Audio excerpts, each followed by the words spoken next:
আসসালামু আলাইকুম রহমতুল্লাহ।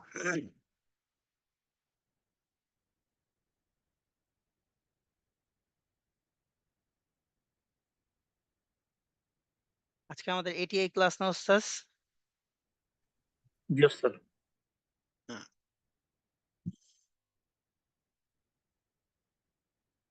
সবাই ইস্তেগফার আর দুরূদ শরীফ পড়ি।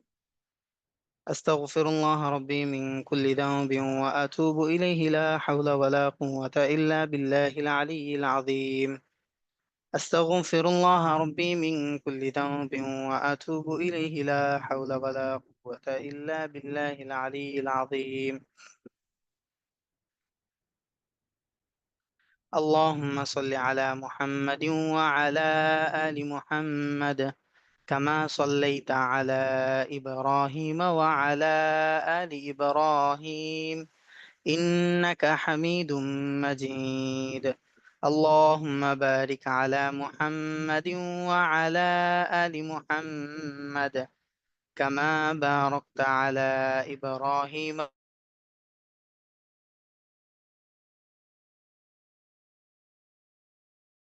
حميد مجيد. اللهم صل على محمد النبي الأمي وعلى آله وسلم تسليما. اللهم صل على محمد وأنزله المقعد المقرب عندك يوم القيامة.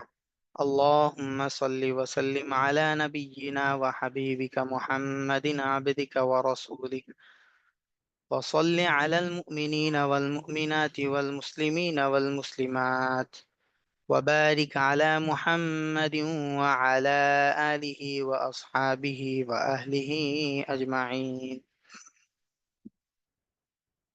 سبحانك لا علم لنا إلا ما علمتنا إنك أنت العليم الحكيم.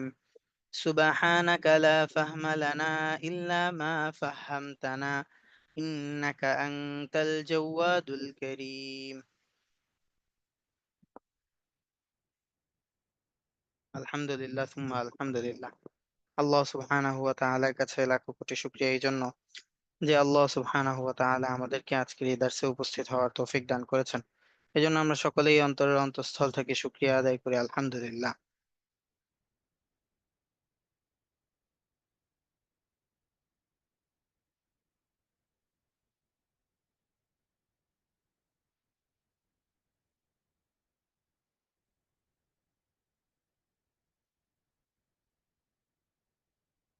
আজকে আমাদের সবক হবে কয় নাম্বার শীট থেকে আপনাদের মনে আছে কি উস্তাদ?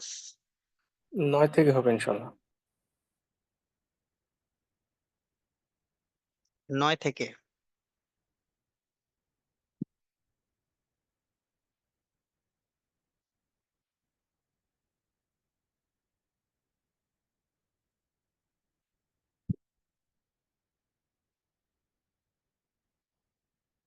নয়তো আমাদের ক্লাস হয়েছিল। 9 ক্লাস হয়েছে। 10 কি ক্লাস হয়েছিল পুরোটা?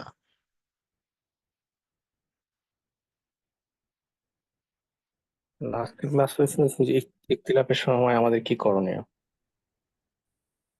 হ্যাঁ, হ্যাঁ মানে 10 তো। ইখতিলাফ হ্যাঁ, ইখতিলাফপূর্ণ মাসআলায় মতভেদপূর্ণ মাসআলায় অন্তর প্রসারিত করা, এই দার্সটা তো আমরা পড়েছিলাম। একটা ক্লাস হয়নি আমাদের।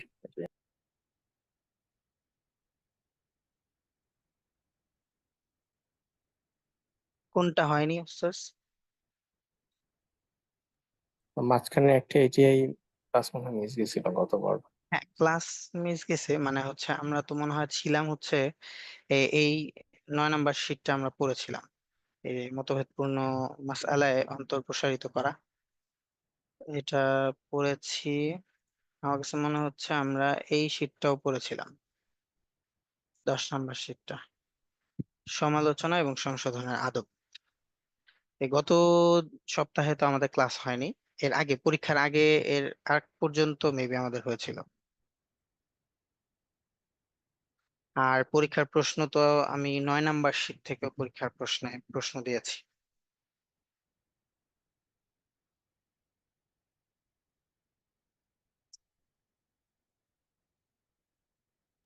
আমাদের এমনি 8 পর্যন্ত ছিল না পরীক্ষা, এটিআই। হ্যাঁ, পরীক্ষার শিডিউল 8 পর্যন্ত ছিল, ওই 8-এরই আলোচনা কিছু 9 নাম্বার সেটা ছিল ওই একই তো আলোচনা, তাহলে ঠিক আছে। ইখতিলাফি আর আলোচনা ছিল আর কি আস্তে আস্তে। আর এই শীটটা মনে হয় পড়া হয়েছিল পুরোটা, সমালোচনা ও সংশোধনে আদব। আচ্ছা, আমরা আবার মুজাকারা করে সামনে যাই। আমার খেয়াল ছিল হচ্ছে আজকে আমরা 11 নম্বর শীট থেকে হচ্ছে আমাদের পড়া।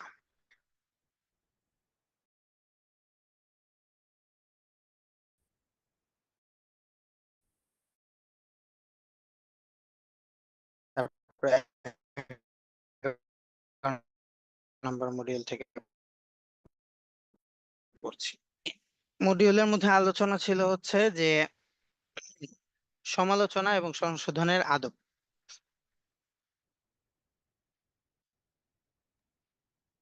জি স্যার, এটা পড়ানো হয়েছে। জি আমারও, আমারও আর কি এরকম মনে আছে। তো আমরা একটু মুজাকারা করে যাই, অসুবিধা নাই। এই শীটে আমাদের আলোচনা ছিল হচ্ছে সমালোচনা এবং সংশোধনের আদব। আমরা আমাদের এই যাপিত জীবনের মধ্যে প্রতিনিয়ত এই দুইটা কাজ আমাদের দ্বারা হয়। প্রত্যেকটা কাজের বা যে কোনো ক্ষেত্রে, যে কোনো বিষয়ের ক্ষেত্রে সমালোচনা আসে, আহ না হলে আলোচনা হয়। তো আলোচনা হলে সংশোধন সেখানে থাকবে, আর আলোচনা না হলে সমালোচনা হলে সেটাও একটা। আমরা সমালোচনা যখন করব তখন সমালোচনার যে আদব গুলো আছে এগুলো যেন খেয়াল থাকে, যে আমি যদি কারো সমালোচনা করতে চাই বা কোনো একটা বিষয়ের সমালোচনা করতে চাই, তাহলে সেই বিষয়টা সম্পর্কে আমার পরিপূর্ণভাবে জ্ঞান থাকা জরুরি। যদি কোনো ব্যক্তির সাথে সম্পৃক্ত হয়ে থাকে, যে আমি কারো সমালোচনা, কোনো ব্যক্তির সমালোচনা করব, তাহলে সেখানে খেয়াল রাখা যে ব্যক্তির কোনো এমন বিপত্ত সীমানার ওস্তাদ, ভিতরে থেকে 10 নম্বর পেজের তার 3 নাম্বার সম্পর্কে ব্যক্তি, মনে পড়া হয়েছে।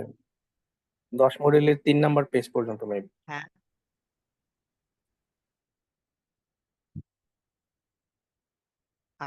আচ্ছা, না, আহ, পুরো দার্সের ইয়াটাই এর আগের দার্সে কিছু আলোচনা হয়েছে, এই যে সালাত কোরআন এই সম্পর্কেও আলোচনা হয়েছে। তো যদি কোনো ব্যক্তির সাথে সম্পর্ক থাকে, কোন একটা বিষয়ে আমি সমালোচনা করছি, কোন একটা বিষয়ে কমেন্ট করছি, তো সেখানে যদি কোনো ব্যক্তির সাথে সম্পর্ক থাকে, তাহলে অবশ্যই ধরেন আব্দুল মালিক সাহেব হুজুর যখন দাওয়াত তাবলীগের এই কাজের মধ্যে একটা নতুন করে ফিতনা দেখা দিল, অর্থাৎ মাওলানা সাদ সাহেব হুজুর যখন আমির দাবি করলেন, তো সে সময়ে এটা একটা একটা গুরুত্বপূর্ণ বিষয়, ব্যক্তির সাথে একটা কাজ সম্পর্ক। মাওলানা সাদ সাহেব তিনি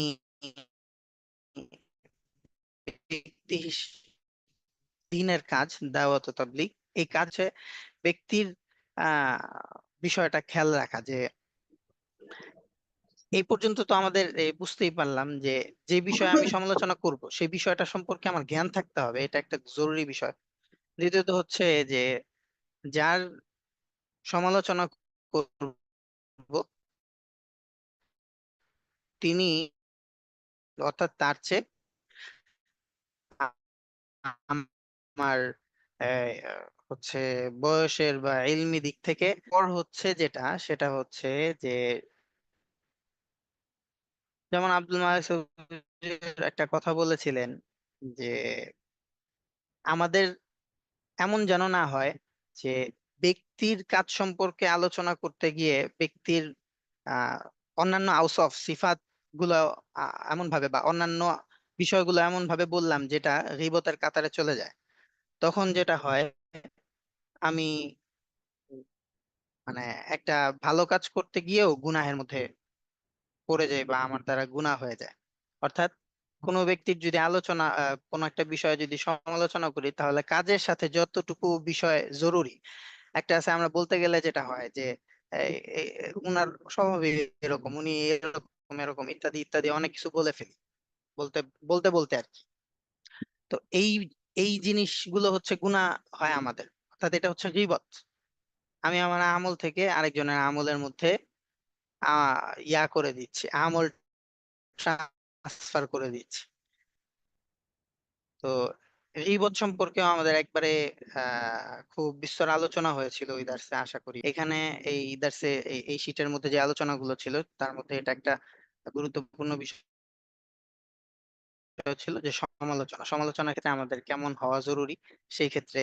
আর সমালোচনা আসলে আমি যদি সমালোচনা না করি তাহলে কোনো ধরনের কোনো ক্ষতি হবে না।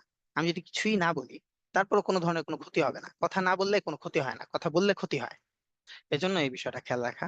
যখন আমার কাজ হচ্ছে ফিতনা মুক্ত থাকার জন্য শরীয়তের যে সকল হুকুমগুলো আছে, দিক নির্দেশনা যা আছে, ওলামায়ে কেরামের দিক নির্দেশনা শরীয়তের হুকুম মোতাবেক যেভাবে আছে, আমি সেগুলোকে আদায় করব এবং আমি আমল করে চলবো। আমি আরেকজনের বিষয়ে যদি বলতে যাই, তখনই এমন হবে যে আমার দ্বারা হয়তো কোনো না কোনো ভাবে ভুল হওয়ার আশঙ্কা হবে, ভুল কথা বলার আশঙ্কা থাকে। এজন্য এই বিষয়গুলোতে খুব খেয়াল রাখা যে ফিতনা থেকে বেঁচে থাকার জন্য এটাই জরুরি। আমি প্রত্যেকটা শরীয়তের হুকুম আহকাম এবং দিক নির্দেশনাগুলো আমি হচ্ছে পরামর্শ নিয়ে নিজের মতন করে আমল করে বাস আমি চলবো। আরেকজনের বিষয়ে এত বেশি আমাদের বলার কোনো জরুরত নেই। হ্যাঁ, আমাদের সহপাঠী বা আমাদের অন্য কেউ যদি হয় বা কাউকে যদি শেখানোর জন্য হয়, তাহলে শরীয়তের যে সকল দিক নির্দেশনা আছে এই আদব গুলো খেয়াল রেখে আমি যেন গুনাহের মধ্যে অন্তর্ভুক্ত না হয়ে যায়, আমার দ্বারা যেন গুনাহ না হয়ে যায়, এই এই বিষয়গুলো খেয়াল রেখে তার সাথে বলা বা আচরণ করা। আর সবচেয়ে উত্তম হচ্ছে এগুলো থেকে বেঁচে থাকা। এগুলো আমি আমার কাজের জন্য বা আমার কথার জন্য, আমার প্ল্যানের জন্য, আমার জীবনের তারাক্কির জন্য, আমার জীবনের উত্থান পতনের বা আমার গল্পের তো অনেক কথা আছে। আরেকজনের জায়গায় যাওয়ার কোনো জরুরত নাই। আমরা যখন যে মজলিসের মধ্যে থাকবো সেই মজলিসে হইলে আত্মসমালোচনা একটা হইতে পারে, সেটাও ইলমের ভিতরে, হ্যাঁ, দ্বীনের শরীয়তের হুকুমের ভিতরে থেকে আত্মসমালোচনা। আত্মসমালোচনার ক্ষেত্রে যেটা হয় যে আরেকজনকে, আত্মসমালোচনার মধ্যে তো সবারই মন মানসিকতা এরকম থাকে যে সবাই বুঝতে পারি যে এটা এরকম না যে আমাকে ইয়া করা হচ্ছে, কি বলে, আসলে এভাবে বলা হচ্ছে, মানে আমার এটা সিফাত আছে, এরকম না। মানে আত্মসমালোচনা হচ্ছে যেটা নিজেদের মধ্যে একটা ডিসকাস যে এটা এইভাবে হলে ভালো হয়, এটা এইভাবে হলে ভালো, এই এই সকল বিষয়গুলো ইত্যাদি ইত্যাদি। আত্মসমালোচনার ক্ষেত্রে খেয়াল রাখা কেউ যেন কষ্ট না পায় একটা বিষয় বলতে গিয়ে। একজনকে একটা বিষয় যদি বুঝায় বলতে চাই, তাহলে ওই বিষয়টা যেন সে কষ্ট না পায় কোনোভাবে, এই বিষয়টা খেয়াল রাখা। হাসি মজাক এন্টারটেনমেন্টের মধ্য দিয়েও যেন কেউ কোনোভাবে আমার কথায় কষ্ট না পায়। আল্লাহ তাআলা আমাদেরকে বোঝার তৌফিক দান করেন। আচ্ছা, আর হচ্ছে সালাতের ব্যাপারে, তেলাওয়াতের ব্যাপারে আহ আমাদের তো আলহামদুলিল্লাহ আলোচনা হয়েছে যে সালাত আমাদের জীবনের সবচাইতে প্রধান। সালাতের উপরে আর কোনো আমল নাই। তো এই জন্য সালাত এমন ভাবে ইহতেমাম করা যে আজান হইছে, আজান হওয়ার মানে পর যেন আমার অন্য কাজের কোনো মাশগালাতকে আমি সামনে না রাখি। আজান হওয়ার পরে বা সালাতের প্রস্তুতি। আর যে সকল নামাজের সময় আজানের পর পরই হচ্ছে নামাজ দাঁড়ায়, সেই সকল নামাজের ক্ষেত্রে অতি অবশ্যই আজান হওয়ার আগে আগে আমি যেন মসজিদে থাকি। সালাতের ইহতেমাম নিজের মধ্যে আনার ক্ষেত্রে এই আমলের মানে এই পদ্ধতিতে অগ্রসর হওয়ার ব্যতি রেখে আর কোনো সহজ পদ্ধতি নাই। বাস আজান হয়ে যাওয়ার পর আমরা যে যে জায়গাতেই থাকি না কেন, সর্বপ্রথম এই কাজের যদি আমি অভ্যস্ত হইতে থাকি, আমার জন্য সালাতের ইহতেমাম আস্তে আস্তে আরো সহজ। তারপর সালাদকে আরো সুন্দর করা, সালাদকে ধ্যান খেয়ালের সাথে আদায় করা, আমার জীবনের সাথে সালাতের সম্পর্ক প্রত্যেকটা কাজের মধ্যে সম্পৃক্ত। অর্থাৎ এই সালাতের মাধ্যমেই আমার প্রত্যেকটা কাজের উপর প্রভাব পড়তেছে, যে এই কাজটা কতটা সুন্দর হবে। আমার সালাত হচ্ছে আল্লাহ তাআলার কাছে যত সুন্দর হবে, কবুল হবে, আমার সব কাজের মধ্যে আল্লাহ তাআলার সহযোগিতা, বরকত, খায়ের সবকিছু এরকম ভাবে থাকবে। এই জন্য সালাদকে সুন্দর করার চেষ্টা করা। সুন্দর মানে এরকম না যে পরে গিয়ে হচ্ছে জামাত ছাড়া নামাজ পড়ে পরে সালাদকে সুন্দর করবো, একেবারে ইহতিমামের সাথে আউয়াল আউয়াল মানে একবারে প্রথম কাতারে তাকবীরওয়ালার সাথে নামাজ পড়া, এরপরে হচ্ছে নামাজকে সুন্দর করা। তো আল্লাহ তাআলা আমাদেরকে আমল করার তৌফিক দান করেন। আর কোরআন তেলাওয়াত, এটা তো আমাদের প্রত্যেকের জন্য দুনিয়াবি হাইসিয়াতে, দুনিয়াবি দৃষ্টিকোণ থেকেও আমাদের জন্য জরুরি কোরআন তেলাওয়াত। কোরআন তেলাওয়াতের দ্বারা যা হয়, এটা আমাদের হার্টকে হ্যাঁ ভালো রাখে, চোখকে ভালো রাখে। কোরআন স্পর্শ করার দ্বারা মেজাজ মেজাজের মধ্যে একটা বরকত আসে। তো আশা করি কোরআন তেলাওয়াতের বিষয়ে কম বেশ আলোচনা বা গুরুত্বের বিষয়গুলো আমরা শুনি বা শুনেছি, আলহামদুলিল্লাহ। আলোচনার চেয়ে বড় নিয়ত যে আজকে থেকে ইনশাআল্লাহ একেবারে কম পক্ষে হলেও এক পৃষ্ঠা, যারা আলহামদুলিল্লাহ সুন্দর করে তেলাওয়াত করতে পারি, আমরা এক পারা প্রত্যেকদিন, এক পারা পড়া আমাদের জন্য অত কঠিন হবে না। দেখেন, যদি আমি 5 ওয়াক্ত নামাজের হিসাব করি, যে আমি যদি প্রত্যেক নামাজের 10 মিনিট আগে মসজিদে উপস্থিত থাকি, প্রত্যেক নামাজের 10 মিনিট আগে উপস্থিত থাকি, এবং এই 10 মিনিট হচ্ছে আমি কাজে লাগাতে পারবো, ওযু ইস্তেঞ্জা সব থেকে ফারেক হয়ে 10 মিনিট, একবার পাক্কা চাক্কা সময় আছে আমার হাতে, 10 মিনিট পরে নামাজ দাঁড়াবে, এই 10 মিনিট আমি তেলাওয়াত করবো। 10 মিনিটে কমপক্ষে 3 পৃষ্ঠা তেলাওয়াত করা যাবে, আমি আপনাদের হিসাবে বলতেছি। আমি হিসাব করলে 10 মিনিটে কমপক্ষে একবারে কমপক্ষে হলেও 8 পৃষ্ঠা তেলাওয়াত করতে, মানে স্বাভাবিক যারা পড়তে পারি, তা 8 পৃষ্ঠা তেলাওয়াত করতে পারবো। তো আমি যদি ধরেন 10 মিনিটে 3 পৃষ্ঠায় হিসাব করি, তাহলে 5 ওয়াক্ত নামাজের হিসাব করে দেখেন, 10 মিনিট 10 মিনিট করে সময় দিলেন হচ্ছে 50 মিনিট সময়। একবারে তো 50 মিনিট সময় আমাদের কাজের ব্যস্ততার কারণে হয়তো অনেক সময় পুরোটা প্ল্যানের মধ্যে এইভাবে রাখতে পারি না যে 50 মিনিট সময় কোরআন তেলাওয়াতের জন্য দিব, হয়তো বলতেছি। বাকি আলহামদুলিল্লাহ আমাদের অনেকেরই প্রত্যেক দিন কোরআন তেলাওয়াতের এবং লম্বা সময় কোরআনের পিছনে দেওয়ার আলহামদুলিল্লাহ অভ্যাস আছে। তো আমরা যারা হচ্ছে তেলাওয়াতের জন্য উঠতে চেষ্টা করতেছি বা চাই, হয়ে উঠতেছে না আমাদের জন্য, এভাবে এই তরিকায় আমরা যদি অগ্রসর হই, আমলে আনার জন্য নিয়ত এবং হিম্মত করি, বাস আল্লাহ তাআলা বাকিটুকু সহযোগিতা করবেন। যে প্রত্যেক দিন 10 মিনিট করে প্রত্যেক নামাজের আগে আমি তেলাওয়াত করবো, তাহলে 3 পৃষ্ঠা করে হিসাব করে, 3 পৃষ্ঠা করে হলে হিসাব করে দেখেন, আমার প্রত্যেকদিন 15 পৃষ্ঠা এমনিতেই এমনিতেই আমি হচ্ছে 15 পৃষ্ঠা পড়তে পারতেছি। আর অন্য কোনো একটা সময় আমি 5 পৃষ্ঠা যদি পূরণ করে নেই, তাহলে এই খন্ড খন্ড সময়গুলোকে স- মানে সমন্বয় করে আমি যে একটা এত বড় আহ একটা চাক্কা সফল বা মানে ফসল একটা নিয়ে আসতে পারি, এটা আমার জন্য কত বড় খায়ের। তো আমরা এইভাবে একটু সময়কে কাজে লাগানোর চেষ্টা করি। 10 মিনিট না পারলে 5 মিনিট দেই।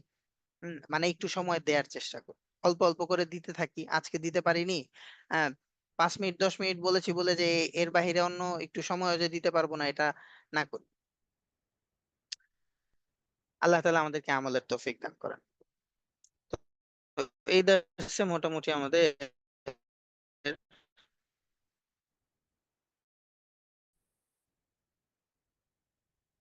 এই আলোচনাগুলো ছিল। এরপর চলেন হচ্ছে আমরা সামনে 11 নম্বর দার্সে আমাদের আলোচনা হচ্ছে, এখানে আমরা কিছু আদব সম্পর্কে পড়বো। বাবা মার সাথে একজন তালিবুল ইলম কেমন আচরণ করবে, পিতা মাতার সাথে একজন তালিবুল ইলম কেমন আচরণ করবে। আপনাদের মধ্যে থেকে একজন একটু পড়তে পারলে ভালো হতো।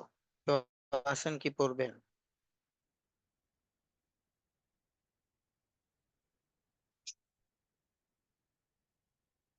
জি ওস্তাদ, হাত তুলেছেন মনে হয়, কেউ পড়েন।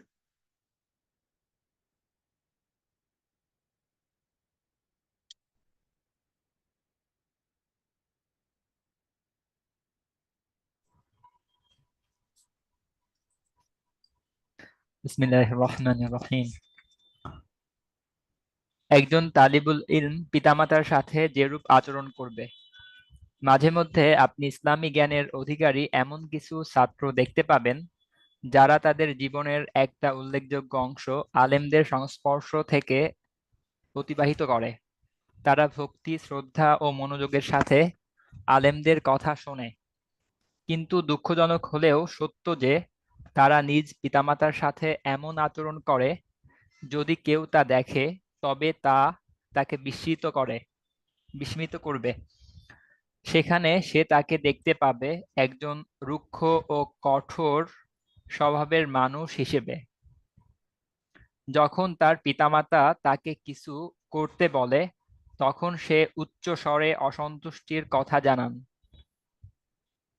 জানান দেয় এবং নিজেকে অতি ব্যস্ত ওস্তাদ, জাহির করে। আপনার আহ, আমার জি কথা বলেন। শুনতে পাচ্ছেন ওস্তাদ? জি, জি ওস্তাদ, শুনতে ঠিক পাচ্ছি। আছে, ওনার মাইক্রোফোনটাই আসুন।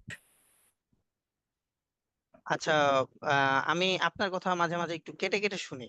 অন্যদের কি অসুবিধা হয়? না ওস্তাদ, এখন তো কাটাকাটি শুনতে পাচ্ছি, ক্লিয়ারই শুনতে পাচ্ছি। আচ্ছা, ঠিক আছে। জি, তারপর ওস্তাদ পড়েন। যখন তার পিতামাতা তাকে কিছু বলে, তখন সে উচ্চ স্বরে অসন্তুষ্টির কথা জানান দেয় এবং নিজেকে অতি ব্যস্ত বলে জাহির করে। কি তাকে ব্যস্ত রেখেছে? ধর্মীয় বই পাঠ, জ্ঞান অর্জন, আলেমদের সাথে উঠা বসা এবং অনেক ভালো ভালো কাজ? এগুলো অবশ্যই ভালো কাজ, কিন্তু তার কি উচিত নয় তার পিতামাতার দেখাশোনা করা? আল্লাহ কি আমাদের আদেশ করেননি যে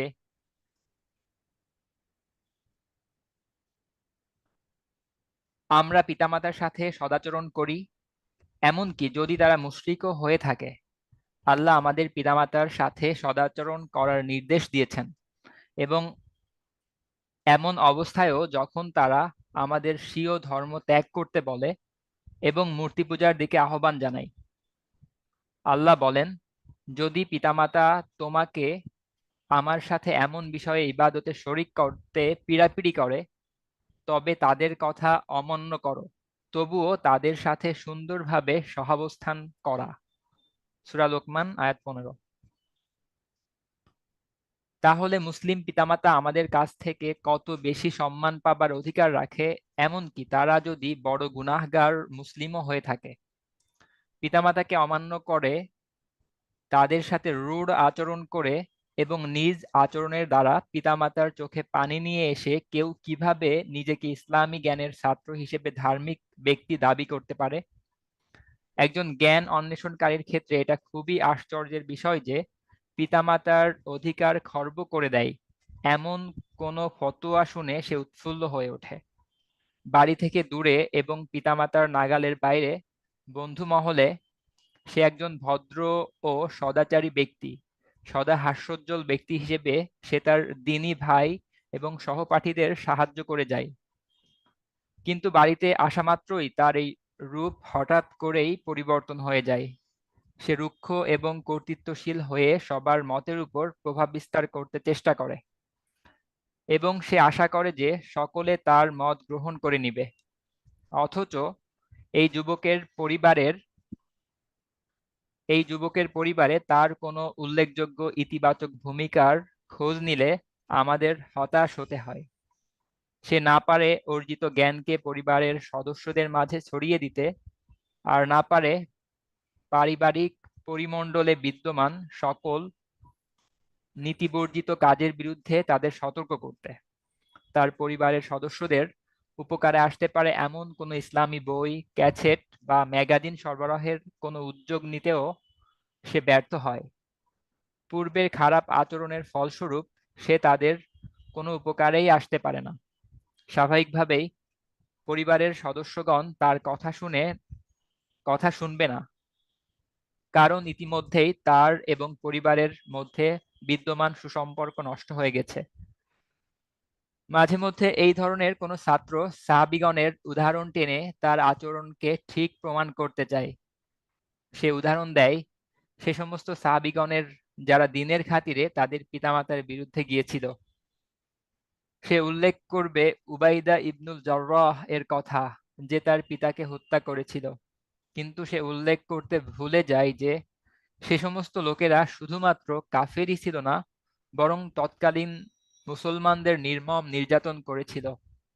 হতে পারে এই ছাত্রের পিতামাতা গুনাহগার মুসলিম, এমনকি তারা ভালো মুসলিমও হতে পারে, কিন্তু শুধুমাত্র এই স্বল্প বয়সী তরুণ তার যৌবন, তেজ, ব্যক্তিত্ব ইত্যাদি কারণে তার পিতামাতার সাথে মন্দ আচরণ করে। ফলস্বরূপ পিতামাতাও তার সাথে দ্বিমত পোষণ করে যা তাকে তার পিতামাতার সম্বন্ধে আরো খারাপ ধারণা করতে সাহায্য করে।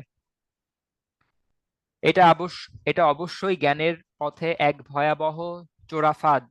আমাদের সমাজে এমন কিছু মানুষ আছে যারা শরীয়তের বিধিবিধান থেকে দূরে থাকলেও বাবা মায়ের সাথে সম্পর্ক অত্যন্ত ভালো, যার জন্য মায়ের দোয়া ও বরকতে তার তারা জীবনে অনেক সফলতা লাভ করতে পারে। আবার কিছু মানুষ আছে যারা শরীয়তের বিধিবিধান সম্পর্কে অবগত, অনেক পরিশ্রম করে দ্বীনি ইলম অন্বেষণের জন্য, কিন্তু পিতামাতার সাথে সম্পর্ক ভালো না। এই কারণে তারা ইলম থেকে মাহরুম হয়ে যায়। একজন তালিবুল ইলমকে পিতামাতার সাথে আচরণ করার ক্ষেত্রে সাবধানতা অবলম্বন করতে হবে, কেননা তার দ্বীনের জ্ঞান অন্বেষণ করা এবং অর্জন করার জন্য পিতামাতার দুআ অত্যন্ত প্রয়োজনীয় এবং গুরুত্বপূর্ণ। পিতামাতার সাথে সদ্ব্যবহার ছাড়া একজন তালিবুল ইলমের ইলম কোনো কাজেই আসবে না। এমনকি পিতামাতা শিরক করলেও তাদের সাথে খারাপ আচরণ করা যাবে না। ইব্রাহিম আলাইহিমুসসালাম এর পিতা ছিলেন একজন মুশরিক। ইব্রাহিম আলাইহিমুসসালাম তার পিতাকে দরদের সাথে ডাকতেন ইয়া আবাতি, অর্থাৎ হে আব্বাজান। তিনি তার পিতাকে ইয়া আবি, অর্থাৎ আব্বা বলে ডাকেননি। একজন মুশরিক পিতা হওয়া সত্ত্বেও ইব্রাহিম আলাইহিমুসসালাম তার সাথে আদব বজায় রেখে কথা বলতেন, যার দ্বারা তার পিতার প্রতি তার গভীর ভালোবাসা সম্মান প্রকাশ পায়। সুবহানাল্লাহ। ইলম অর্জনের জন্য পিতামাতার দুআ অত্যন্ত কার্যকারী। একজন তালিবুল ইলম যদি পরিশ্রম করে 50% ইলম অর্জন করতে পারে, তবে পিতামাতার দুআর জোরে তা 100% হয়ে যেতে পারে।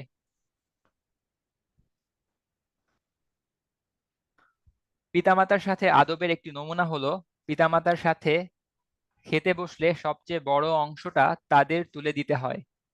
অনেক সময় বাবা মা বড় অংশটি নিতে রাজি হয় না, তারা চায় তাদের সন্তানই ভালোটা যেন খায়। এক্ষেত্রে সন্তানের আচরণ দুই রকম হয়ে যায়। কেউ বলতে পারে, আরে খাও তো। আবার এভাবেও বলা যায়, আপনি এই অংশটা খেলেই আমার বেশি ভালো লাগবে। মাশাআল্লাহ। আমাদের আচরণের দ্বারা পিতামাতার অনুভূতি যা হবে, সেটাই হবে আমাদের প্রতি তাদের সন্তুষ্টি বা অসন্তুষ্টির কারণ। একজন তালিবুল ইলমকে এই সূক্ষ্ম বিষয়গুলি মাথায় রাখতে হবে। পিতামাতার সাথে সম্পর্ক খারাপ হওয়াকে পিতামাতা তার উপর বিশ্বাস স্থাপন সরি পিতামাতার সাথে সম্পর্ক খারাপ হওয়ায় পিতামাতা তার উপর বিশ্বাস স্থাপন করতে পারে না। ফলে তারা পরিবারে কোনো ইতিবাচক পরিবর্তন বা প্রভাব বিস্তার করতে পারে না, যার ফলে তারা পরিবারে ইসলামের দাওয়াত পৌঁছাতে পারে না।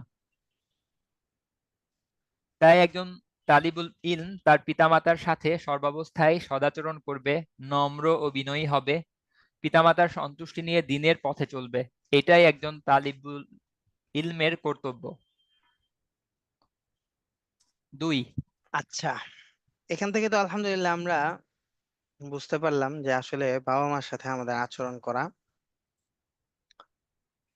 আচরণ কেমন হওয়া উচিত।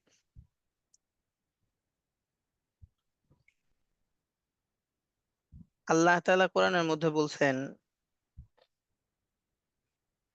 ওয়ালা তাকুল লাহুমা উফফিন ওয়ালা তানহারহুমা ওয়া কুল লাহুমা কাওলান কারীমা। ওয়ালা তাকুল লাহুমা উফ, তোমরা তাদেরকে উফ শব্দটিও বলিও না। ওয়ালা তাকুল, আপনি বলিয়েন না, আপনি না, মানে এটা হচ্ছে হুকুম। তোমরা আহ, তুমি বলো না। ওয়ালা তাকুল লাহুমা, তাদের দুইজনকে উফ। এটা আরবি প্রবাদ। উফ দ্বারা বোঝানো হয় কোনো একটা কষ্ট লাগলে আমরা যে আওয়াজের যে শব্দ হয় সেটাকে উফ বলা হয়। ওয়ালা তাকুল লাহুমা উফ, যে তুমি কষ্ট পাইছো, ওই কষ্টটা পাওয়ার পরে তাদের সামনে যে প্রকাশ করবা উফ এই শব্দ দিয়া, আল্লাহ তাআলা এইটা না করতেছেন। খুব সূক্ষ্ম ভাবে বিষয়টাকে বোঝার চেষ্টা করেন। আল্লাহ তাআলা আমাদেরকে কোন জিনিসের হুকুম করছেন, যা দ্বারা আমরা বুঝতে পারবো পিতামাতার সাথে আমাদের আচরণ কেমন হওয়া উচিত। ওয়ালা তাকুল লাহুমা উফ, তুমি তাদেরকে মানে তাদের দুইজনকে কষ্ট পাওয়ার পরে, কোনো কারণে কষ্ট পাওয়ার পরে উফ, কষ্ট পেয়ে উফ শব্দটা তুমি তাদের সামনে বইলো না বা তাদের কাছে বলো না। ওয়ালা তানহার হুমা, আর মানে তাদেরকে ঝাড়ি দেয়া এটা তো অনেক দূরের কথা। ওয়ালা তানহার হুমা ওয়াকুল্লাহুমা কওলান কারীমা, আর তুমি তাদের দুইজনের সাথে অর্থাৎ আপ- আর তুমি তাদের সাথে কওলান কারীমা, এটাকে বলে শ্রদ্ধার কথা। উম মানে সশ্রদ্ধ শব্দে কথা বলো, যে শব্দের মধ্যে শ্রদ্ধা আছে, ভালোবাসা আছে। ওয়াকুল্লাহুমা কওলান কারীমা, সম্মান আছে। আল্লাহ তাআলা আমাদেরকে কিভাবে হুকুম করেছেন, তাহলে চিন্তা করে দেখেন। আল্লাহ তাআলা বুঝাচ্ছেন, তুমি, তোমাকে বাবা মা কোন একটা কাজ করতে দিয়েছে, বাবা আজকের বাজারটা করে নিয়ে আসো বা ইত্যাদি ইত্যাদি। আমি এই কাজটা করে এসে যে আমার কষ্ট হচ্ছে, এইটা বাবা মার কাছে বলবো, এইটা আল্লাহ তাআলা না করছেন। কারণ বাবা মা সন্তানের জন্য এমন, সন্তান বাবা মার জন্য কোনো কিছু করে যদি সামান্য পরিমাণে কষ্ট পায়, সেটাও বাবা মা বরদাস্ত করেন না। এটা আল্লাহ তাআলা দুনিয়ার নিজাম বানাইছেন বলেই আল্লাহ তাআলা আমাদেরকে বাবা মার সাথে এমন আচরণ করতে হুকুম করছেন। তো এই জন্য বাবা মার সাথে আমাদের যদি কারো এমন সম্পর্ক হয় বা এমন যদি কারো হয়ে থাকে আমাদের, যে আমরা আসলে বাবা মার সাথে সম্পর্কটা সুন্দর না কোনো কারণে, আজকের পর জীবনের অধ্যায়টাকে পরিবর্তন করে ফেলি। আমার জীবনের সামনের অধ্যায়টাকে এইভাবে সাজাই যে আমার জীবনের সফলতা আর ব্যর্থতার মাধ্যম হবে আমার বাবা মা। যদি বাবা মা কে আমি দুনিয়াতে রাজি খুশি করে দুনিয়া থেকে বিদায় নিতে পারি, আমি কামিয়াব। যদি বাবা মাকে খুশি করে, এটা আত্মীয়তার হক বা দুনিয়াতে আল্লাহ তাআলা আমাদেরকে যে দুনিয়াবি হক গুলো আছে থেকে সবচেয়েতে প্রথম প্রথম সারির প্রায়োরিটি দিয়েছেন আল্লাহ তাআলা। তো আল্লাহ তাআলা আমাদেরকে বাবা মার সাথে উত্তম আচরণ, সর্বোত্তম আচরণ করার তৌফিক দান করেন। দেখেন, আমি যদি কোনো কারণে আমার বাবা মার সাথে ধরেন মনোমালিন্যতা হয়ে আছে কোনো কারণে, যে কোনো বিষয় হতে পারে, যে কোনো কারণ হতে পারে, আমি যদি গিয়ে মায়ের পা ধরে মায়ের কাছে মাফ চাই, বাবার কাছে মাফ চাই, ধরেন তখনও মানে এমন কোন অবস্থা যে বাবা মা আমার উপর এতটাই নারাজ যে তখনও আমাকে ঝাড়ি দিয়ে যে না, আমার কাছে মাফ চাওয়ার দরকার নাই, এটা যদি এরকমও মানে তখনও যদি আপনাকে ঝাড়ি দিয়ে সরায় দেয় বা অন্য কোনো খারাপ আচরণও করে, তারপরও আপনার এই কাজটাতে বাবা মার দিলের মধ্যে যে একটা আপনার প্রতি দোয়া বা মহাব্বত বা ভালোবাসা আসবে, এটা দুনিয়াতে কোটি মিলিয়ন বিলিয়ন ট্রিলিয়ন কোনো টাকা পয়সা কোনো আসবাব দিয়ে কোনো কিচ্ছুর মূল্যতে আপনি আনতে পারবেন না। আর এটা আপনার জীবন, আমাদের জীবনের এই এই কাজটা, এটা আমাদের জীবনের জন্য সফলতার চাবিকাঠি। একটা বাইতুল্লাহর ছায়া কিতাব আছে আদি হুজুরের লেখা। এই কিতাবটা আপনারা অনেকে হয়তো দেখেছেন, পড়েছেন। আর যদি কারো পড়া না হয় তাহলে অবশ্যই পড়ে নিবেন। কিতাবটা খুবই আমাদের নিজেদের মধ্যে ইন্সপায়ার মানে আত্মিক শক্তি যোগায়। তো এই কিতাবের মধ্যে হুজুরের সফরনামা লেখা, এই কিতাবের মধ্যে একটা ঘটনা আছে। এক ছেলে, তার বাবা মা, ছেলের হচ্ছে আহ সেই ছেলে ট্রেনের স্টেশনে কাজ করতো আর কি, মানুষের ব্যাগ ট্যাগ বোঝা বহন করতো এই ছেলে। বাবা মাকে, তার বাবা মা খুব বৃদ্ধ, তো ছেলে নিজে ইনকাম করে বাবা মাকে চালাইতো।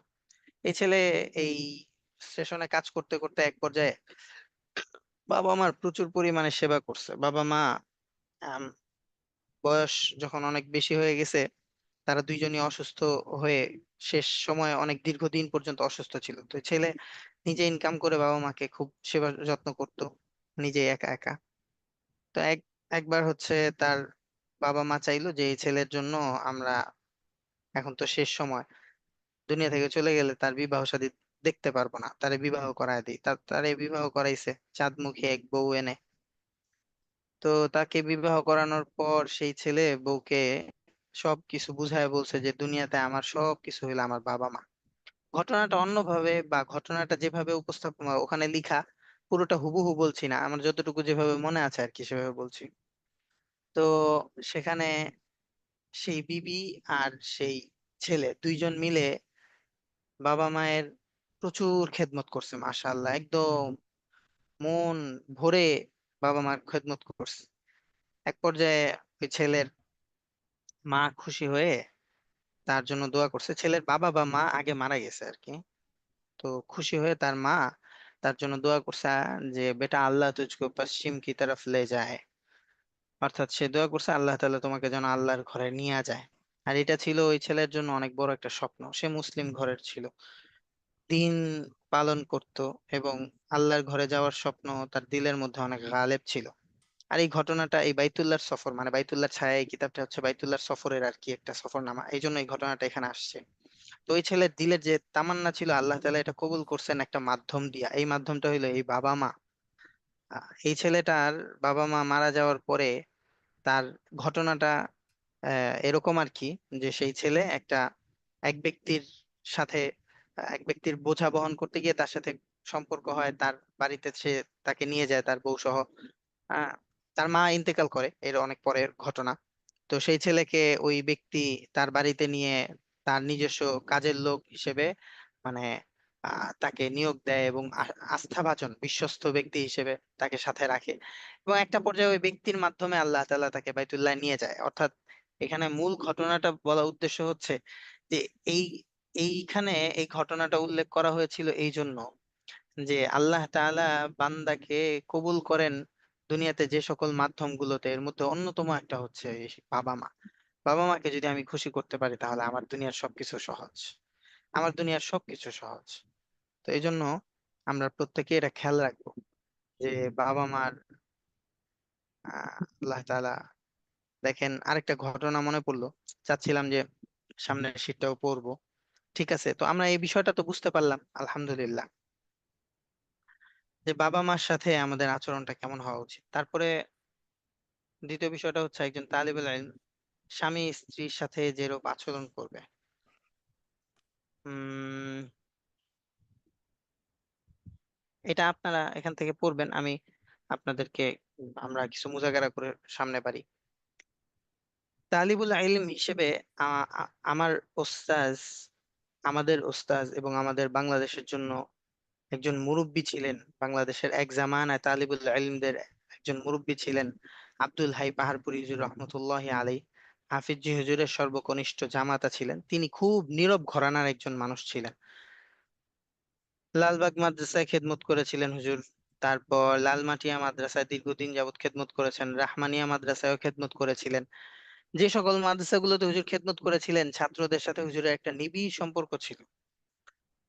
ছাত্ররা হুজুরকে অসাধারণ মহাব্বত করতেন। আল্লাহ তাআলাই সবার দিলের মধ্যে হুজুরের প্রতি মহাব্বত ঢেলে দিতেন, কারণ হুজুর প্রকৃতপক্ষে একজন আল্লাহ ওয়ালা ছিলেন। এবং হুজুরের দিক নির্দেশনা অসাধারণ, আল্লাহু আকবার। তো হুজুর একটা কথা বলতেন, এই কথাটা সরাসরি হুজুরের মুখ থেকে শোনা না, হুজুরের ছাত্রের কাছ থেকে শোনা। তো কথাটা হচ্ছে যে তালিবুল ইলম, তালিবুল ইলমের জীবনের অধ্যায় হচ্ছে কয়েকটা অধ্যায়, মানে তালিবুল ইলমের জীবনের কয়েকটা ধাপ, তিনটা ধাপ আর কি। প্রথম ধাপ হচ্ছে ইলিম তলবের জামানা। ইলিম তলবের জামানা, যদিও এই কথাটা আমাদের সাথে বর্তমান সময়ে কিভাবে আমরা সমন্বয় করব, এটা আমাদের পরিবেশ পরিস্থিতির সাথে সম্পৃক্ত, কিন্তু এই কথাটা অত্যন্ত গুরুত্বপূর্ণ। দেখেন যে একজন তালিবুল ইলমের জীবনটা হচ্ছে তিনটা স্টেপের, তিনটা ধাপের। প্রথম জামানাটা হচ্ছে আমি শুধু ইলিম তলব করব, ইলিম অন্বেষণ করব, সে সময় অন্য কোনো মাশগালাতকে আমি এখানে প্রাধান্য দিব না। কারণ ইলম হচ্ছে এমন এমন দামি জিনিস, এবং ইলম এত গায়রত ওয়ালা জিনিস যে ইলম তার সাথে অন্য কেউ সহাবস্থান করবে এটা কখনো সহ্য করে না। ইলম চায় যে আমাকে যে পাইতে চায় সে পরিপূর্ণভাবে আমার প্রতি ফিদা হয়ে যাবে। আবু হুরায়রা রাদিয়াল্লাহু তাআলা আনহুকে আল্লাহ তাআলা উম্মতের এত বড় মুহাদ্দিস বানাইছেন কেন? তিনি তার জীবনের সবটুকু সময়কে কোরবানি করে দিয়েছেন এই জন্যই যে তার কোনো একটা কথা যেন, আল্লাহ রাসূল সাল্লাল্লাহু আলাইহি সাল্লামের কোনো একটা কথা যেন তার ছুটে না যায়। আবু হুরায়রা রাদিয়াল্লাহু তাআলা আনহু কিন্তু মদিনায় অনেক পরে, হিজরতের অনেক পরে, ষষ্ঠ বছরের দিকে গিয়ে ইসলাম গ্রহণ করেছেন। তারপর নবীজিকে পেয়েছেন মোটামুটি 5-6 বছর। তো এই সময়ের মধ্যে তিনি এত হাদিস জমা করেছেন, আল্লাহু আকবার। এটার পিছনে একমাত্র কারণ এটাই যে তিনি নিজেকে পরিপূর্ণভাবে ফিদা করে দিয়েছেন। অন্য কোনো ব্যবসা করেন নাই, অন্য কোনো মাসগালাত তিনি তার কাজে লাগান নাই। পরিবারের যতটুকু করতে হবে ততটুকু কোনোভাবে তিনি ইন্তেজাম করে দিয়ে তিনি তার জীবনকে পরিপূর্ণভাবে ফিদা করে দিয়েছেন ইলমের জন্য। তো ইলম এমন গায়রতওয়ালা এক বস্তু, যাকে আপনি সর্বস্ব না দেয়া পর্যন্ত ইলম আপনাকে যাররা পরিমাণ দিবে না।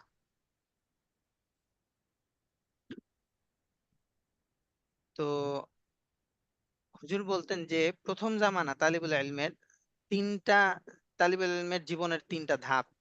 এই তিনটা ধাপের মধ্যে প্রথম ধাপের প্রথম জামানায় তার জন্য অন্য কোনো মাশগালাত রাখা উচিত না। পরিপূর্ণভাবে সে ইলম তলবের জন্যই তার সময়গুলোকে ফারেক করবে, এটা তার জন্য উচিত। আমাদের আব্দুল মালিক সাহেব আল্লাহ তাআলা কবুল করছেন এই জামানায় কেন এইভাবে। হুজুরকে আপনারা দেখলে বুঝতে পারবেন, হুজুরের থাকা খাওয়া অধিকাংশ সময়টাই হুজুরের কাটে লাইব্রেরিতে। লাইব্রেরির পাশে হুজুরের ছোট্ট একটা কামরা আছে, ওই কামরার মধ্যে হুজুর সবসময় থাকেন। অন্য কোনো সব মাসগালাত, যদি বাহিরের কোনো মাসগালাত কোনো ধরনের, যে মাসগালাত দিনই মাসগালাত, এবং দিনই সব দিনই মাসগালাতে হুজুর যান না। এবং হুজুর এভাবেও বলেন, সব দিনের কাজ আপনার করতে হবে এটা তো আপনার জন্য জরুরি না। আল্লাহ তাআলা দিনের সব কাজ করার দায়িত্ব আপনাকেই দিয়েছেন, এটা তো আপনার জন্য জরুরি না। আপনার জন্য যতটুকু জরুরি ততটুকু দিনের খেদমত আপনি করবেন, এটা আপনার জন্য জরুরি।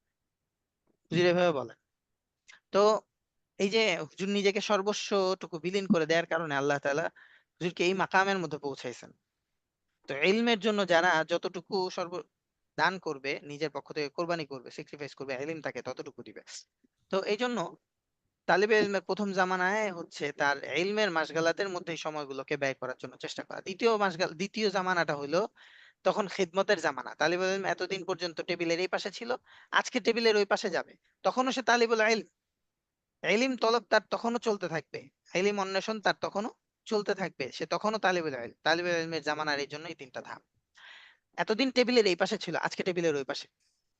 তো তখন সে তার ওই সময়টার মধ্যে, এই যে তালিবুল ইলমের এই শিক্ষকতার জামানায় যেন আল্লাহ তাআলা আমাদেরকে এমন ভাবে কবুল করেন যেন সেটা সর্বোচ্চ বা সর্বোত্তম। এই জন্য হুজুর বলতেন যে এই প্রথম জামানা থেকেই আল্লাহ তাআলার কাছে যখন আমরা ইলম অর্জন করি, অর্থাৎ ছাত্র জামানায় থাকি, তখন আমাদের জন্য কাজ হচ্ছে শুধুই পড়ালেখা করা, শুধুই ইলম তলব করা, আর আল্লাহ তাআলার কাছে দোয়া করে চাওয়া যে আল্লাহ আপনি আমাকে উপকারী ইলম দান করেন। আর ঠিক সেই সময় থেকেই আমার এই দ্বিতীয় অবস্থান এবং তৃতীয় অবস্থানের জন্য আল্লাহ তাআলার কাছে দোয়া করা। কি দোয়া? যে আল্লাহ, হুজুর এভাবে উদাহরণ দিতেন যে একটা মসজিদ, এই মসজিদের সবকিছুই কিন্তু দামি। মসজিদের জানালাটা দামি, মসজিদের গ্রিলটা দামি, মসজিদের ইটটা দামি, মসজিদের অজুখানার টাইলসটা দামি, সবকিছুই দামি। কেন? এটা মসজিদের, আল্লাহর ঘরের, তাই না? তো যেই জানালার গ্রিলটা মসজিদের কাজের মধ্যে লাগছে, এটা কিন্তু অন্য সব গ্রিলের চাইতে দামি হয়ে গেছে আল্লাহর ঘরে লাগার কারণে। এখন দেখেন, এই গ্রিলটাও দামি, মসজিদের দরজার মধ্যে যে কাঠটা লাগছে এই কাঠটাও, এই দরজাটাও দামি, আবার মসজিদের মিম্বরটাও দামি, ইমাম সাহেব যেখানে সেজদা দেন ওই টাইলসটাও দামি। কিন্তু দামের দিক থেকে কোনটার বেশি দাম? যেই জমিন বা যেই জিনিসটার উপর সরাসরি আল্লাহ তাআলার ইবাদতের জন্য সেজদা দেওয়া হইতেছে, জমিনের যে জায়গায়, ওইখানে যে ইটটা লাগছে, যে মাটিটা লাগছে, যে টাইলসটা লাগছে, এটা সবচেয়ে বেশি দামি না? হ্যাঁ, এটা সবচেয়ে বেশি দামি। দেখেন মসজিদের ওযুখানায় যে ইটটা লাগছে ওইটাও দামি, পেশাবখানায় যে ইটটা লাগছে ওইটাও দামি, কারণ এটা মসজিদের, মসজিদের হওয়ার কারণে এটা দামি হয়ে গেছে। তো এই দামি হওয়ার দিক থেকে কিন্তু স্তর আছে। অজুখানার ইট গুলাও দামি, তারপর মসজিদের ভিতরে যেখানে নামাজ পড়া হচ্ছে এই বর্ডারের ইট, যেখানে এই বর্ডারের ভিতরে যে ইট গুলা লাগছে এগুলাও দামি। আবার মুসল্লিরা যে জায়গার মধ্যে সেজদা দিচ্ছে, ওই টাইলস বা ওই মার্বেল বা ওই মাটির ওই অংশটুকুও দামি। আবার ইমাম সাহেব যেখানে সেজদা দিচ্ছে এর আশপাশের ইট গুলাও দামি, কিন্তু দামি হওয়ার লেভেলটা কিন্তু একটা স্তর আছে। তো এই জন্য হুজুর বলতেন, হুজুর এভাবে বুঝাইতেন যে এই যে দামি হওয়ার একটা স্তর, এই স্তরের মধ্যে আল্লাহ তাআলার কাছে আমার নিজেকে কবুল করায় নেয়। এই যে মসজিদ পুরাটা, এটা হইলো দিনের একটা মাহাল, যে আমাকে আল্লাহ তাআলা দিন শিখাইতেছেন, এই জন্য দিন শেখার তৌফিক দিচ্ছেন এই জন্য যে আমি ভবিষ্যতে ওই মাহালের মধ্যে আমি নিয়োগপ্রাপ্ত হব। মসজিদের একটা ইট, মসজিদের মধ্যে হাজারটা ইট লাগছে, লাখটা ইট লাগছে, হ্যাঁ, লাখ লাখ ইট মিলে এতগুলো মুসল্লিকে কি দিচ্ছে? ছায়া দিচ্ছে।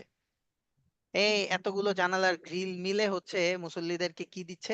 একটা নিরাপত্তা দিচ্ছে। তো এই যে এই এই এতগুলা আসবাব এই দিনের এই একটা মাহালের মধ্যে লাগছে, হুজুর এটা বুঝাইতেন যে দিন হচ্ছে এরকম একটা জায়গা যেখানে মানুষের ইজ্জতের স্তর আছে। আল্লাহ তাআলার কাছে সেই স্তরটা আগেই চেয়ে মাকবুল করায় নিতে হয়, কবুল করায় নিতে হয়। এটার জন্য এই প্রথম জামানা থেকেই দোয়া করা, আল্লাহ আপনি আমার পরবর্তী জামানাতে, মানে আমার সামনের স্তরগুলোকে, সামনের ধাপগুলোকে আপনি এমন ভাবে কবুল করেন যেটা সর্বোত্তম।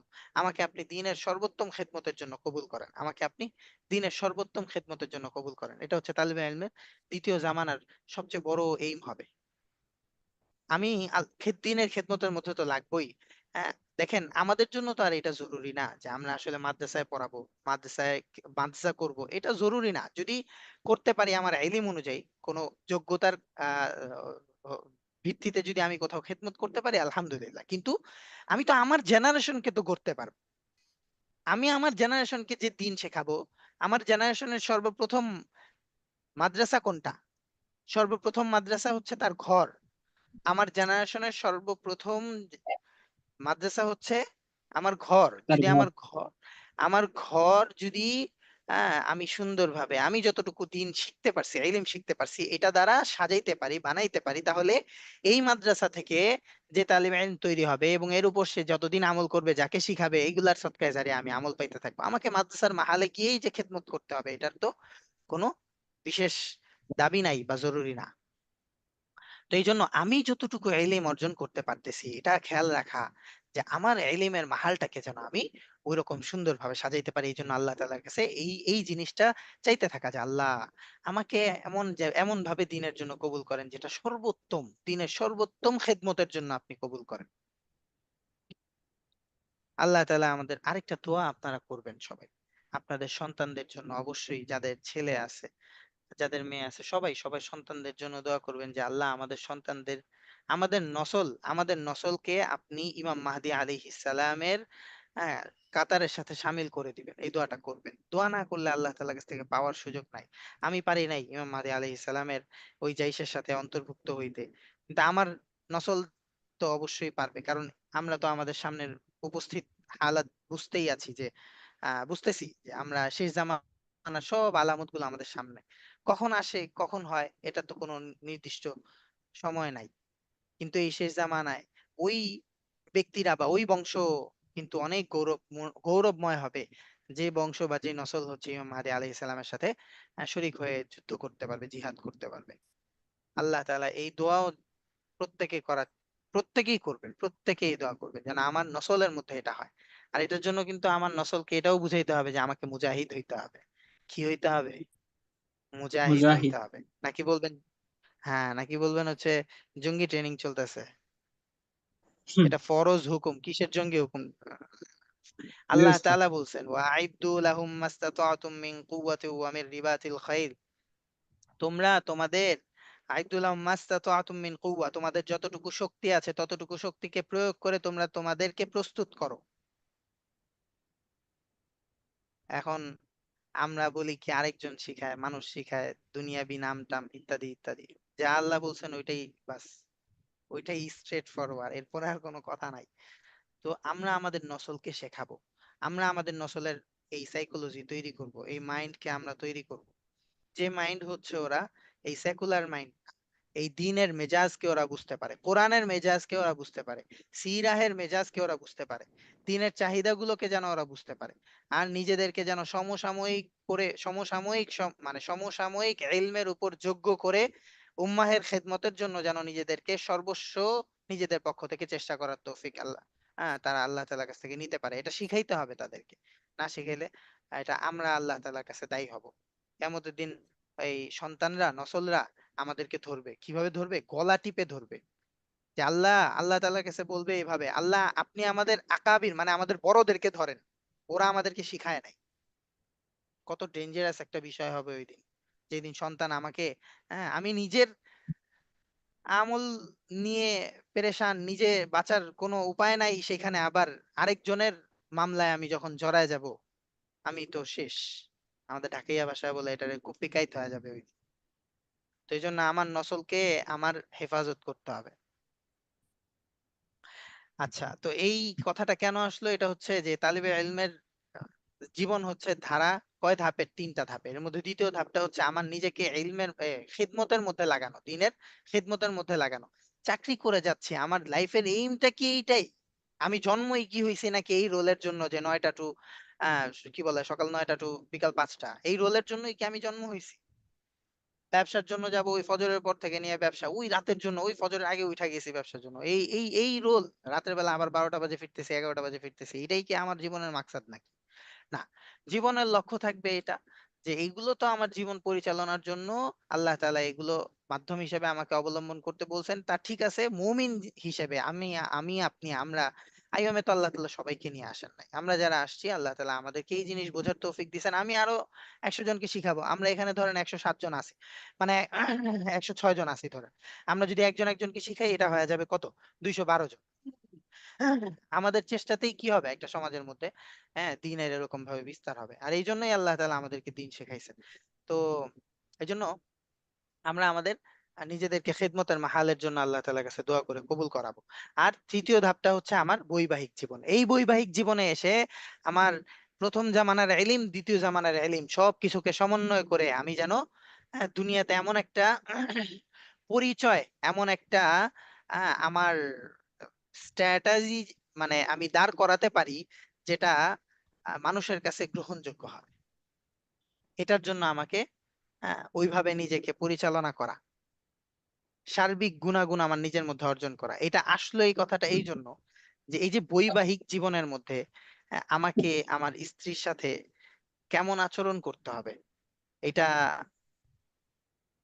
অনেকেই আছে এরকম, যে মানে আমার অন্যদের সাথে আচরণ ভালো থাকে, যেরকম এই যে আমরা উপরে পড়লাম, মা বাবার সাথে এসে আচরণ কেমন হয়ে যায়। আমার বাহিরে সবকিছু সব জায়গায় ঠিকঠাক থাকে, আমি বাহিরে আসলে ঘরের ভিতরে আচরণ আমার ঠিক থাকে না।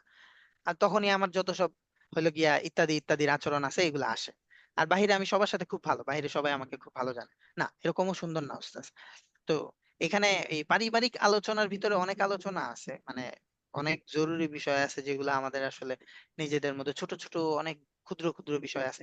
আচ্ছা, পারিবারিক বন্ধন সুন্দর হওয়ার জন্য মৌলিক কিছু, আমরা ধরেন সিরাহ থেকে মৌলিক কিছু আমল আমরা আজকে জানি, যে হলে সম্ভব হলে ইনশাল্লাহ অন্য কোনো দার্সে বা আমাদের সময় সুযোগ যখন হবে তখন আমরা আলোচনা করতে পারবো। কিতাবাদি আছে, সেগুলো আমরা পড়ার চেষ্টা করব। সিরাহ থেকে আমরা বৈবাহিক সম্পর্কের বিষয়ে মৌলিক কিছু আহ দিক নির্দেশনা আল্লাহ রাসূল সাল্লাল্লাহু আলাইহি সাল্লামের সিরাহ থেকে পাই। বিবিদেরকে সবসময় একটু খোঁজ খবর নেয়া। আমরা অনেকে আছি, বিবিরা ফোন দিলে, কাজে কর্মে আছি, ফোন দিলে অসুবিধা হয়। এগুলো কিন্তু রেগুলারের বিষয়। মোটা দাগের কিছু বিষয় যেগুলো সবার সাথেই কমন। তো ধরেন তখন তাদের সাথে কয়েক মিনিটের মধ্যেই কিছু জরুরি আলোচনা করে ফেলা, মানে আল্লাহ রসুল যেটা করতেন, বিবিদের খোঁজ খবর নেয়ার ক্ষেত্রে আল্লাহ রসুল সাল্লাল্লাহু আলাইহি সাল্লাম একটা স্টেপ রাখতেন। সকালে সবার কাছ থেকে একটা খোঁজ নিতেন, দুপুরে একটা সময় সবার কাছ থেকে একটা খোঁজ নিয়ে আসতেন, আবার বিকালে সবার সাথে একবার দেখা করে আসতেন, যে রাতে তো যার পালা তার ঘরে চলে যাবেন, এরপরে আর কারোর সাথে দেখা হবে না। তো এই যে নবীজি নবীজি যে এটা রক্ষা করতেন কেন? নবীজি অন্য সব কাজ করার সাথে সাথে এই কাজটাকেও মেনটেন করতেন। এর দ্বারা কি স্পষ্ট হয় যে নবীজি পরিবারের সাথে সম্পর্কটা কেমন হবে এটা আমাদেরকে বোঝাচ্ছে। যে আমি আমার সব কাজ ঠিক থাকবে, কাজের জায়গায় কাজ ঠিক আছে, ওইটার পেরেশানি আমি পরিবারে দিব না, পরিবারের পেরেশানি আমি এখানে ফেলবো না, দুইটাকে মেনটেন করে চলবো। এই জন্যই আমাকে আল্লাহ পুরুষ বানাইছেন, পুরুষকে আল্লাহ ওই যোগ্যতা দিয়েছেন। এখন আমি যদি এর থেকে মানে আমাকে সবসময় মনে রাখতে হবে, এটা স্ট্রেট ফরওয়ার্ড, আমাদেরকে ফাস্ট মুভার হইতে হবে। আপনার মধ্যে যদি স্পিরিচুয়াল এরকম পাওয়ার না থাকে, তাহলে আমরা অর্জন করার চেষ্টা করবো। আপনি পরামর্শ নেন, আপনি চেষ্টা করেন, আরো ইলম অর্জন করেন, আপনি নিজেকে আরো প্রোডাক্টিভ করার জন্য যা যা প্রয়োজন হয় সেগুলো অর্জন করেন, কিন্তু ফাস্ট মুভার হইতে হবে। এর বিকল্প কোনো কিছু নাই। বুঝতে পারলাম? আমাদের প্রত্যেককেই মাইন্ড রাখতে হবে যে আমি ফার্স্ট মুভার হব। আল্লাহ তাআলা আমাদেরকে সেই তৌফিক ভরপুর দান করে। তো এটা কেন বললাম, এই জন্য যে আমি আমার পরিবারের সাথে যেন এই যোগাযোগটা ঠিকঠাক মতন রাখতে পারি। তারপরে আরেকটা বিষয় হচ্ছে, আমরা তারিফ করতে ভুলে যাই। একটু বেশি বেশি তারিফ করেন না, এই তোমার এটা খুব সুন্দর হয়েছে, খাবারে লবণ না হইলেও বলেন যে খাবারটা খুব স্বাদ হয়েছে। বেচারা সারাদিন কত কষ্ট করছে, আপনি তো দেখেন নাই সে কিভাবে কিভাবে কষ্ট করছে। কিন্তু সে তো আপনাকে এই সব সুখগুলা দেখার জন্য, আপনার মুখে একটু হাসি দেখার জন্য সে অনেকগুলা কষ্ট করছে। এখন আইসা আপনিও তো অনেক কষ্ট করে আসছেন, তারপরও আপনি একটু লবণ হয় নাই বলেই হচ্ছে ইত্যাদি ইত্যাদি একবারে সারাদিনের হিসাব নিয়ে নিলেন। এটা কি সুন্দর হইলো? তারিফ করেন, যে কোনো বিষয়ের ক্ষেত্রে হোক, খাবার দাবার ইত্যাদি ইত্যাদি, যে কোনো বিষয়ের ক্ষেত্রে তারিফ করেন বেশি বেশি। একটু স্পর্শ করেন, স্পর্শ। আমাদের অনেক পরিবার কেন ডিভোর্সের মুখোমুখি হয়? তাদের মধ্যে কিছু কিছু ছোট ছোট বিষয়ের প্রথম হয়, দূরত্ব হয়। এই ছোট ছোট বিষয়ের দূরত্ব গুলোকে অনেক বড় হয়ে যায়। এমন স্পর্শ করেন যে স্পর্শের মধ্যে কোনো সন্দেহ নাই, কোনো ধরনের কোনো স্বার্থ নাই, নিঃস্বার্থ এমন স্পর্শ। অন্য কিছু না ওস্তাদ, টাচ, তাদের হাত ধরা, এই কিছু কিছু কাজ আপনার সাইকোলজিকে চেঞ্জ করে দিবে। আল্লাহ তাআলা কেন স্বামী স্ত্রী এই বিবাহ ছাড়া অন্যটাকে হারাম বললেন, বিবাহ দ্বারা এটাকে হালাল করলেন? কেন? এই জন্যই কিছু হিকমত আছে, যেটা আমাদের হয়তো আমাদের সবার সায়েন্সে আসবে না, কিন্তু আল্লাহ বানাইছেন এরকম, আল্লাহ রাসূল করছেন, আমাদের শিখাই গেছে। আচ্ছা, তারপর হচ্ছে এই তাদের খুব তারিফ করা, তাদেরকে এই মাসে সপ্তাহে একটু কিছু ছোট ছোট কিছু গিফট দেন, একটা চিপসই না হয় এনে দেন 5 টাকা দামের কিছু গিফট তাদের জন্য। এগুলো দেখবেন তাদেরকে অনেক বেশি আহ, এই ছোট্ট এক সপ্তাহের মধ্যে দেখবেন যে এই একদিন পর পর একটা একটা 5 টাকার চিপস এনে দিছেন, পুরা পরিবার সুখী থাকার জন্য এটা একটা পাওয়ার হয়ে গেছে।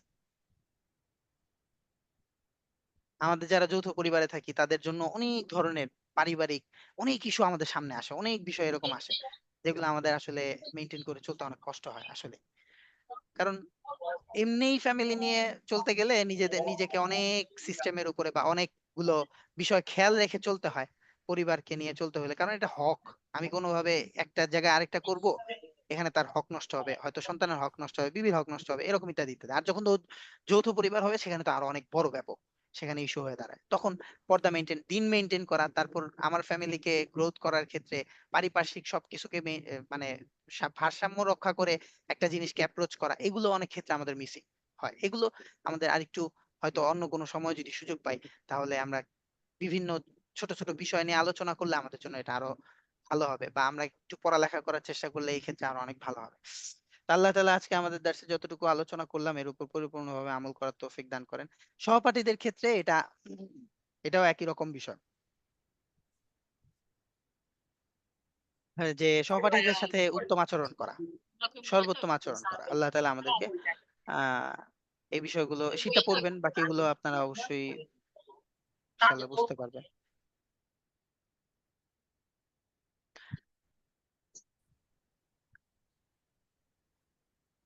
আচ্ছা, অনেকজন তো প্রশ্ন করেছিলেন কতগুলা উস্তাদ।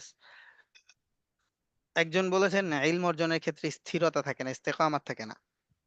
পারিপার্শ্বিক অন্য কোনো ইলম, ইলমের মধ্যে প্রতিবন্ধকতা তৈরি করে এমন কোনো বিষয়ের সাথে সম্পৃক্ত আছেন কিনা এটা যাচাই করে দেখবেন। যদি না থাকে তাহলে ইস্তেকামাতের জন্য ছুটে যাওয়ার পর আবার উঠে উঠে আসা, যে কয়দিন ক্লাস করলাম না তাই ক্লাস করছি না, এরকম না হওয়া, বরং আবার সাথে সাথে ক্লাসে চলে আসা। এরকম এরকম করতে থাকে, অর্থাৎ আমলের উপরে আমল, আজকে হয় নাই তাই কালকে করব না, এরকম না করা। এক সপ্তাহ হয় নাই পরে করব না, এরকম না হওয়া, বরং হয় নাই আচ্ছা ওইটা এতদিন হয় না, এখন থেকে আবার করব, এখন থেকে আবার করব। প্রত্যেকটা কাজ এভাবে করতে থাকার জন্য চেষ্টা করতে থাকা, একটা সময় ইস্তেকামত চলে আসবে, একাগ্রতা চলে আসবে, একসুই চলে আসবে ইনশাআল্লাহ। আল্লাহ তৌফিক দান করেন। যা যা কথা, যে বিষয়গুলো আমাদের আলোচনা হলো, এগুলো আল্লাহ তাআলা আমাদেরকে আমল করা। আল্লাহুম্মা বিহামদিকা আশহাদু আল্লা ইলাহা ইল্লা আনতা আস্তাগফিরুকা ওয়া আমিন। আতুবু ইলাইক। আসসালামু আলাইকুম।